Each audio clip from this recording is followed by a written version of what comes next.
আজকে শেয়ার করব লাঞ্চ থালি।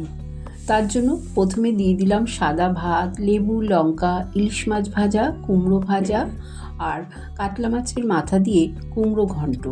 কাতলা মাছের মাথাগুলোকে নুন হলুদ মাখিয়ে রেখেছিলাম। সর্ষের তেল গরম করে দু পিঠ লাল করে ভেজে তুলে নিলাম। ওই তেলে জিরে, তেজপাতা, শুকনো লঙ্কা ফোড়ন দিয়ে কেটে রাখা কুমড়ো, কাঁচা লঙ্কা দিয়ে ভালো করে নাড়াচাড়া করে স্বাদ অনুযায়ী নুন, হলুদ গুঁড়ো, লঙ্কার গুঁড়ো দিয়ে খুব ভালো করে আবারও নাড়াচাড়া করে নেব। তারপরে গ্যাসের ফ্লেমটা লোতে করে ঢাকা দিয়ে কিছুক্ষণ রেখে দেবো, যতক্ষণ না কুমড়োটা মজে যাচ্ছে। কিছুক্ষণ পর ঢাকনা খুলে কুমড়োটা ভালো মতন মজে গেলে ভেজে রাখা মাছের মাথা দিয়ে আরও কিছুক্ষণ রান্না করে সামান্য চিনি আর ভাজা জিরের গুঁড়ো দিয়ে নামিয়ে নেব। তৈরি হয়ে গেল সুস্বাদু কুমড়োর ঘন্ট।